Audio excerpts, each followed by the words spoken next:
Sin embargo, la prueba de fuego para su nueva forma de vida fue al encontrarse con un leproso en las afueras de Asís. Quienes padecían esa terrible enfermedad, incurable en aquellos tiempos, sufrían el rechazo de los habitantes de las ciudades por el temor al contagio y obligaban a los leprosos a vivir apartados de las comunidades dependientes de la caridad.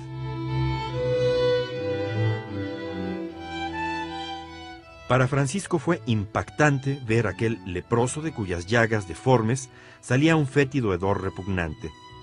Su primer impulso fue huir inmediatamente de aquel ser despreciable y deforme. Sin embargo, venciendo sus temores y su repugnancia, se acercó al leproso y le dio un beso fraterno.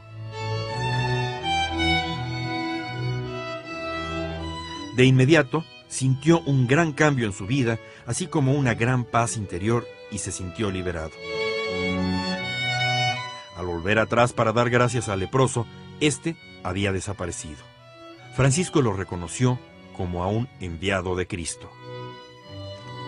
No obstante, aún seguía esperando el mensaje del Altísimo y se refugiaba haciendo oración en la iglesia de San Damián, distante a 1,5 kilómetros fuera de los muros de Asís. Fue ahí en donde, haciendo oración frente al hermoso crucifijo bizantino de San Damián, escuchó la voz de nuestro Señor. Francisco, ven y repara mi iglesia que amenaza ruinas.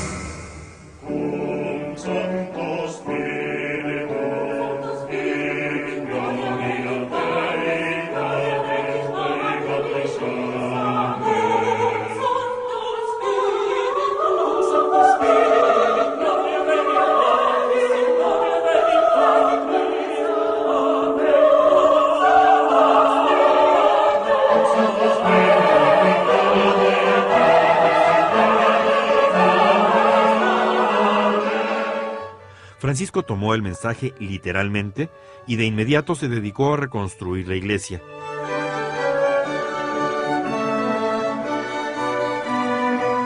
Con gran ahínco reparó el inmueble en el que por fin se le había revelado el mensaje de Cristo.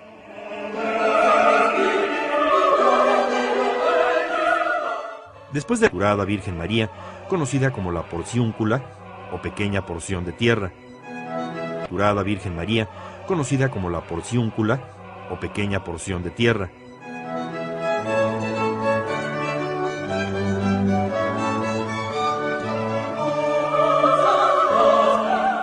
Fue en esa pequeña iglesia durante la festividad de San Matías, en donde Francisco escuchó el Evangelio, en donde Jesús envía a sus discípulos a predicar, advirtiéndoles que no deberían de poseer oro, ni plata, ni bastón, ni tener calzado, ni llevar alforja, ni tener 2 túnicas, es decir, vivir en la más grande humildad y pobreza.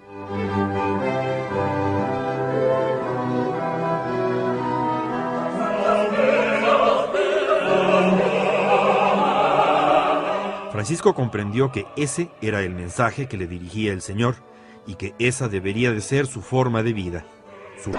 Inmediatamente después de escuchar las Sagradas Escrituras, desató sus botines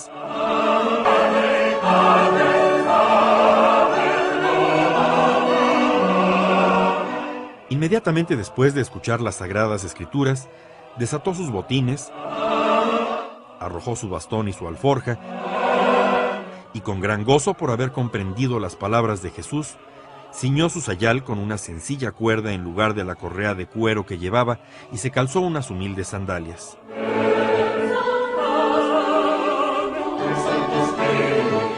De ahí se derivaría el hábito franciscano que conocemos en nuestros días.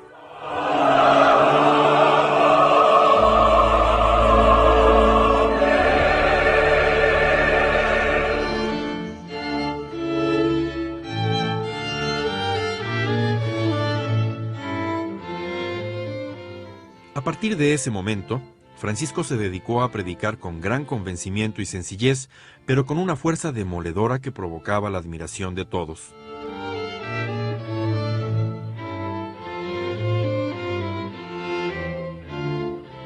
Sus palabras calaban en la gente hasta lo más hondo.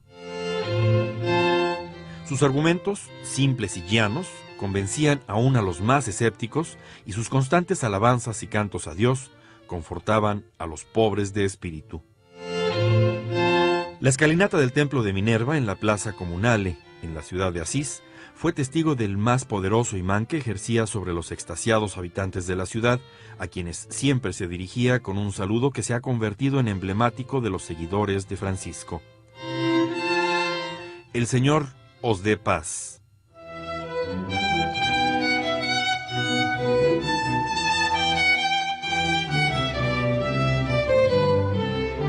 Por el carisma de Francisco, lo invitó a hospedarse en su casa. Por el carisma de Francisco, lo invitó a hospedarse en su casa.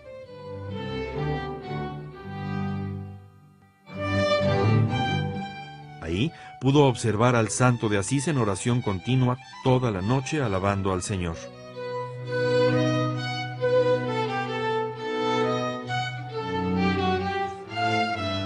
Convencido de que Francisco realmente era un hombre de Dios, Bernardo se dedicó a deshacerse de sus numerosos bienes y, entregándolos a los pobres, se convirtió en su primer discípulo. Siguieron otros más, y cuando llegaron a 8, el número de hermanos, Francisco los envió de 2. A sus nuevos misioneros les pidió responder con humildad a quienes les preguntó.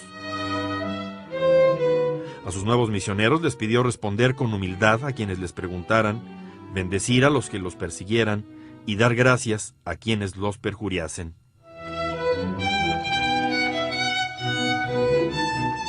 Todo esto lo plasmó por escrito, con forma sencilla y en pocas palabras, en una forma de vida y regla, basada en el Evangelio que sometería a la aprobación del Santo Padre. Para ello se trasladó con sus hermanos, con quienes ya se contaba una docena, a la ciudad de Roma, en donde, ayudado por el obispo Guido de Asís, su constante protector, Francisco se presentó ante el Papa Inocencio III. En un principio no quería aprobar la comunidad de Francisco porque le parecía demasiado rígida en cuanto a pobreza. Pero al final, el cardenal Ugolino comentó: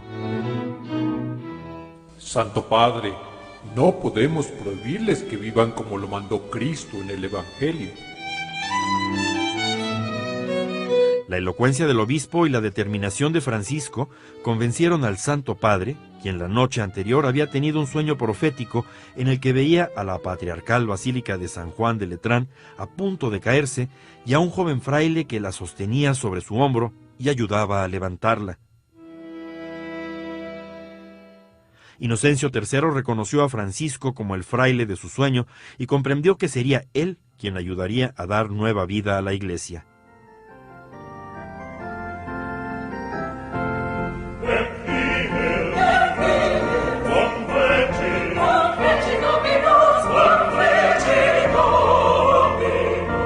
De esta forma se cumpliría la petición que el crucifijo de San Damián le hiciera a San Francisco de reparar la iglesia que amenazaba ruinas. No ya en el sentido literal en que lo había tomado el Serafín al principio, sino en un sentido más universal.